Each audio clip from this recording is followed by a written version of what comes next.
Hello, moi c'est Léa et bienvenue sur ce deuxième épisode de Slow Motion. Alors aujourd'hui, j'ai envie de vous parler des rêves pour ce deuxième épisode, de la manière dont on a de les idéaliser et puis une fois qu'ils se réalisent, voir ce qui se passe réellement en vrai et ce qui se passe dans notre tête et dans la réalité, ça peut être complètement différent. En tout cas pour ma part et pour l'expérience que j'ai. Depuis que je suis adolescente, parce que vers l'âge de 12-13 ans, j'ai eu la chance d'aller partir à l'étranger avec mon parrain pendant une dizaine de jours et on a fait un petit tour d'Asie du Sud-Est parce que lui, il est négociant en vin et il me dit «Oui Léa, est-ce que tu as envie de m'accompagner pendant mon voyage en Asie du Sud-Est? On va visiter 4 pays différents et dans ces 4 villes de 4 pays différents, on va faire des salons de vin où lui, il allait présenter son vin à d'autres personnes là-bas. Et j'étais là, mais oui, bien sûr. Et donc, on a fait ce petit tour et j'ai pu côtoyer des personnes qui vivaient à l'étranger depuis pas mal d'années. Et en fait, ça m'a complètement fascinée. Et je me suis dit, mais c'est ça que j'ai envie de faire plus tard. J'ai envie de vivre à l'étranger et j'ai envie d'être expatriée. Alors quand j'avais 12 ans, je trouvais ça vachement cool de vivre à l'étranger et quelque part, oui, j'avais envie d'être cool. Mais plus tard, en grandissant, quand j'ai vu que ce truc de vivre à l'étranger, d'être expatrié, ça me suivait toujours, je me suis dit, ouais, il faut que je fasse tout pour le réaliser. Et ça va être trop cool, ça va être trop bien, je vais avoir une nouvelle culture. J'avais vraiment cette envie de m'immerger complètement dans la culture d'un autre pays. Donc de mes 12 à 20 ans, j'ai axé un petit peu mes choix de vie là-dessus pour essayer d'atteindre ce rêve parce que pour moi, c'était complètement un rêve. Alors quand j'étais au lycée, je me renseignais pas vraiment sur comment vivre à l'étranger, mais j'aimais rêver de ça, donc je regardais pas mal de vidéos de personnes qui vivaient là-bas et qui montraient leur quotidien. Donc pendant longtemps, j'ai voulu vivre aux États-Unis parce que quand j'avais 15 piges, les États-Unis c'était super à la mode. Donc j'étais là, ouais, je veux vivre aux États-Unis. Je ne savais pas où, dans quelle partie des États-Unis je voulais vivre, mais juste le fait de rêver ce truc-là, ça me plaisait trop. Et quand j'ai eu 18 ans, je me suis dit, ok, là, il faut que je choisisse mes études. Qu'est-ce qu'on fait? Et donc, toujours dans cette optique-là, je me suis dit, je vais apprendre des langues, notamment l'anglais, parce que si j'ai un anglais parfait, je peux déjà voyager et vivre à l'étranger. Et je me suis dit, ouais, l'anglais, c'est pas suffisant, on va apprendre la langue la plus parlée au monde. Donc, je me suis lancée dans des études de chinois et d'anglais. Et j'ai un petit peu découvert la Chine. J'aimais beaucoup l'Asie parce que j'ai eu la chance d'aller plusieurs fois en Asie. Et j'étais là, ouais, l'Asie, ça me plaît plus que les États-Unis. Donc pendant 3 ans, enfin 4, parce que j'ai redoublé une année, j'ai pu découvrir la culture chinoise. J'ai énormément aimé cette culture, j'ai beaucoup aimé apprendre le chinois et je me suis dit, il faut que j'aille en Chine, ça serait un petit peu c'est le but ultime pour moi quand tu apprends une langue d'aller découvrir ce pays parce que au moins tu pourras être immergé totalement dans la culture et tu pourras encore mieux comprendre ce que tu apprends. Donc je me suis dit, ok, j'apprends le chinois, mon but c'est d'aller en Chine. Mais c'est vrai que la Chine, comme c'est une culture très différente de la culture française et de la culture occidentale, j'avais pas directement envie d'aller en Chine parce que ça allait être quand même un petit peu difficile et je me suis dit on y va petit à petit. Et un été, je crois que c'était en 2017, donc j'étais en plein milieu de mes études, j'ai fait un summer school à Taipei qui est la capitale de Taïwan. Donc en fait, dans ma tête, c'était un petit peu le pédiluve avant d'aller plonger dans le grand bain qu'était la Chine. Je me suis dit, je vais passer 2 mois à apprendre le chinois à Taïwan, à apprendre le chinois traditionnel, ce qui est complètement du chinois simplifié que j'apprenais à l'école, mais c'est pas grave. Et donc, je me suis dit, je pars 2 mois là-bas, comme ça, je peux un petit peu m'immerger dans une culture asiatique, dans une culture chinoise, mais qui reste quand même très occidentalisée, parce que tout le monde là-bas parlait anglais. Et j'ai adoré être à Taïwan. Je me suis fait des potes qui venaient de tous les horizons. J'avais des potes coréens, j'avais des potes américains, une pote slovène aussi, que j'ai pu aller la voir en Slovénie après, c'était vachement cool. Mais j'étais dans une ambiance étudiante, mais super chill, et j'ai adoré ce concept-là. Après ce séjour à Taïwan, que j'ai adoré. Je me suis dit, mais c'est super, je m'en sors super bien pour vivre à l'étranger. Donc, l'été prochain, on va pas faire 2 mois, on va faire 3 mois. Et là, on va aller à Pékin. Alors, j'ai organisé ce voyage en 2 temps. Le premier mois, c'était le mois de juin, je suis partie avec avec la fac de Montpellier qui organisait un mois de summer school dans une université à Pékin. Donc là, je suis partie avec mes copines de classe. On avait cours le matin et des activités ou des visites l'après-midi. Et pareil, c'était une ambiance assez chill, à part les cours de chinois qui n'étaient pas du tout chill. Et la prof, je me souviens, la prof de chinois ne parlait pas du tout anglais et pas trop français. Donc elle nous parlait full chinois, ce qui est normal et c'est le meilleur moyen d'apprendre. Mais c'est hardcore quand même. Et pour moi, 1 mois, c'était pas suffisant. Donc en amont du voyage, j'avais pu m'inscrire dans une autre summer school. Donc là, c'était un peu une école privée qui, eux, leur truc, c'était de donner cours de chinois à des étrangers. Donc j'ai passé juillet et août dans cette summer school et c'était un petit peu le même système qu'à Taïwan où j'étais avec plein d'autres élèves issus de plein de pays différents. Et là, pareil. Mais non, là, j'avais pas cours le matin et cours l'après-midi. Et c'était la meilleure expérience de ma vie. Déjà, j'ai pu progresser en chinois parce que les profs étaient tellement cool. C'était des petites classes. Donc, il y avait vraiment cette ambiance tranquille. Depuis le début, je parle d'ambiance tranquille. Ça me plaisait beaucoup. Et on pouvait vraiment avoir une discussion. C'était limite du cours particulier. Et j'ai vraiment aimé ça. Je me suis fait plein de potes. Et donc, à l'issue de ce voyage, je me suis dit, mais c'est trop cool. J'ai pu vivre 3 mois à Pékin, ça s'est trop bien passé. J'avais l'impression d'être vraiment sur le bon chemin. Je me suis dit, je fais les choses petit à petit, j'y vais tranquillement. J'ai fait Taïwan pendant 2 mois, Pékin pendant 3 mois. Donc là, on va aller... la prochaine étape, ça sera de vivre en Chine pendant beaucoup plus longtemps.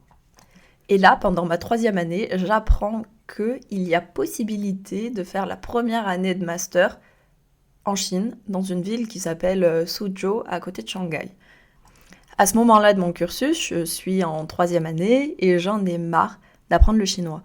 Donc sur le coup, à l'époque, je croyais que c'était le chinois qui me gavait, mais avec le recul, maintenant, je sais que c'était plus le système de la fac et la manière dont on a d'apprendre la langue en France qui m'avait saoulée. Mais j'ai vu ça comme une super belle opportunité d'aller vivre en Chine. Je me dis, mais c'est génial, donc allez, banco.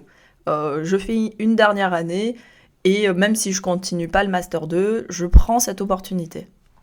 Alors là, j'étais vraiment très contente parce que j'allais pouvoir enfin toucher mon rêve du bout des doigts.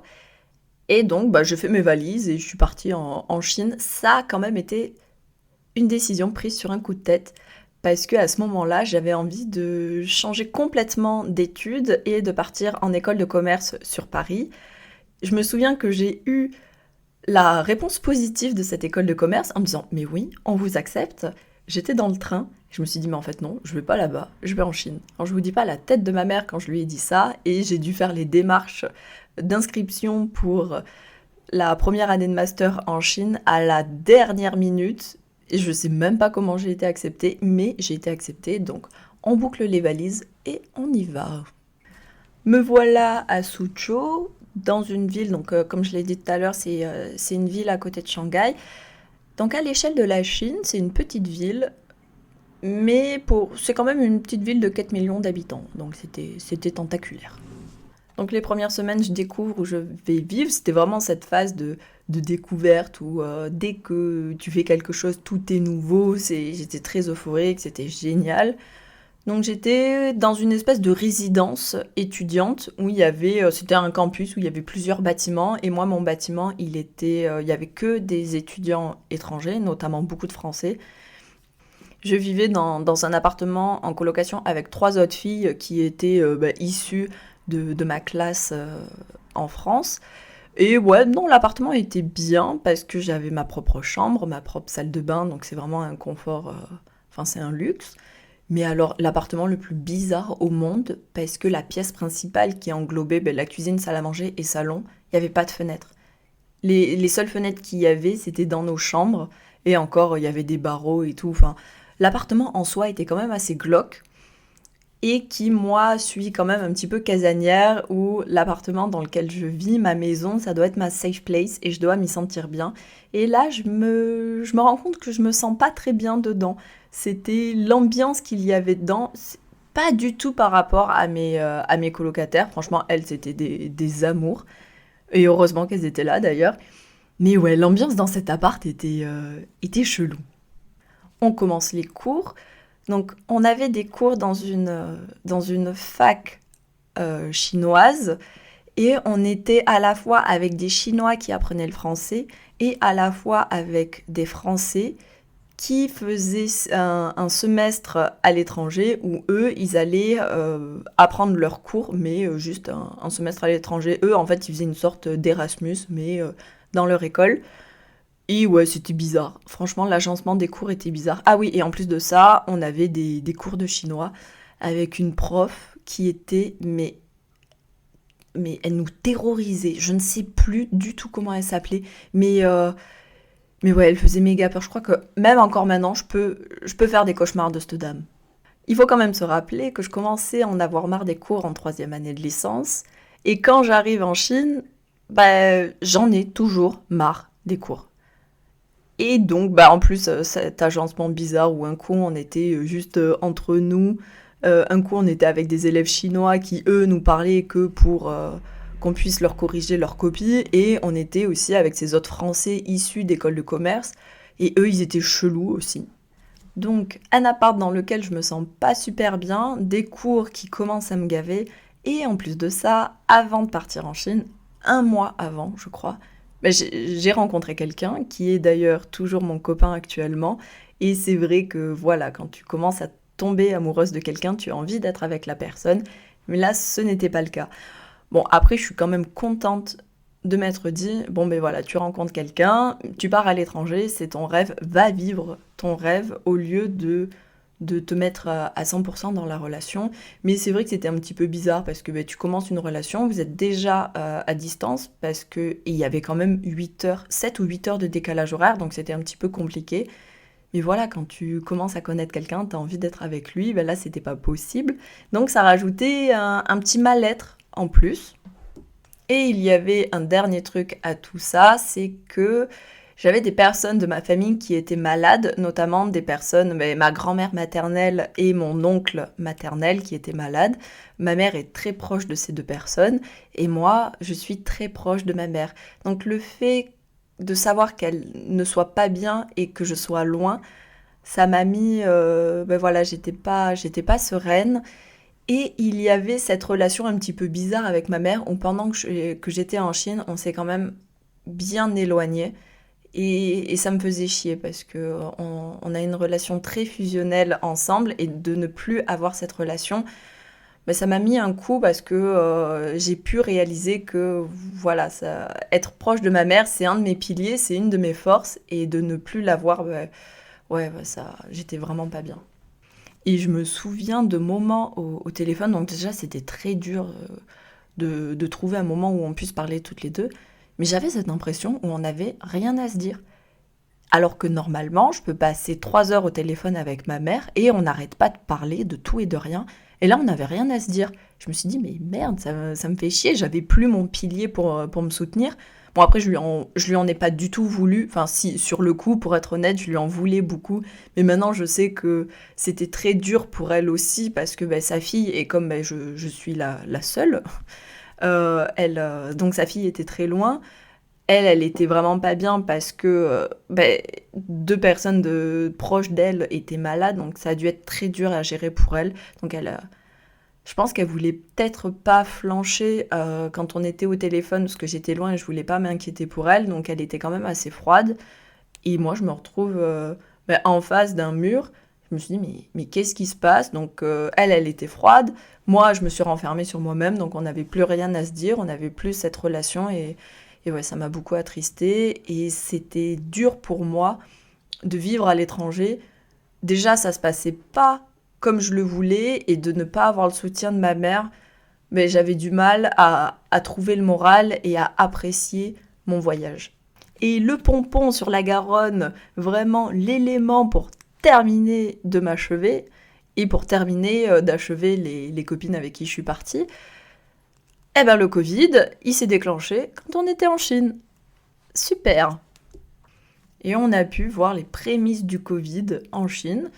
Ouais, non, c'était vraiment pas drôle. Je me souviens on a été confinés en février 2020 et ça a été le mois le plus bizarre de toute ma vie. Parce que, donc, en janvier 2020, on était en vacances, on n'avait pas du tout école et on était censé reprendre le 1er février. 1er février, l'école en Chine nous dit, bah non, l'école elle est fermée, il y a le Covid. Mais ils nous disaient, la semaine prochaine, ça rouvre. Mais ils nous ont un petit peu baladés comme ça pendant 4 semaines. Et avec mes copines sur place, on se disait, ben non, on reste parce que la semaine prochaine, l'école, elle va réouvrir. Mais en fait, non, elle a jamais réouvert. Elle a réouvert en septembre 2020. Et pendant 4 semaines, on était là, mais qu'est-ce qu'on fait? On marchait vraiment sur des œufs. C'était tellement bizarre, l'ambiance. Déjà qu'elle était pas folle, bah là, c'était pire que tout.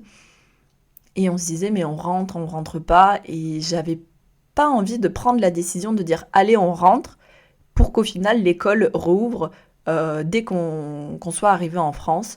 Mais il y a une copine, elle nous a dit, bah écoute, moi je commence à en avoir marre. Moi je rentre et ça a été vraiment le déclenchement. Et on a été 5 à rentrer sur 7 personnes. Donc une fois arrivée en France, je prends une colocation à la va-vite sur Montpellier parce que la fac nous disait de reprendre les cours assez rapidement pour éviter qu'on prenne trop de retard sur le semestre. Sauf que début mars, on a été confinés encore une fois. Et ça a été une période super compliquée de ma vie de me retrouver 2 mois toute seule. Parce que je me suis dit, si je rentre en France, au moins je vais pouvoir retrouver ma mère, je vais pouvoir retrouver mon copain et mon cocon. Ceux qui me manquaient vraiment en Chine. Sauf que je me suis retrouvée toute seule à Montpellier et toute seule enfin, face à moi-même et j'étais tellement mal. J'avais l'impression d'avoir vécu le pire échec de ma vie. Ça faisait depuis l'âge de 12 ans que je me disais mais c'est trop bien, je vais vivre à l'étranger, c'est ça qu'il me faut. Une fois que j'arrive à réaliser mon rêve, mais c'est comme ça s'est pas du tout passé comme je le voulais, comme j'étais pas du tout dans le mindset de vivre à l'étranger, mais je me le suis quand même imposé. Mais sur le coup, je n'avais pas réalisé ça. Et je me suis dit, mais c'est nul. Qu'est-ce que je vais faire de ma vie? Parce que j'ai axé toute ma vie sur le fait d'être expatriée. Je le fais, ça marche pas.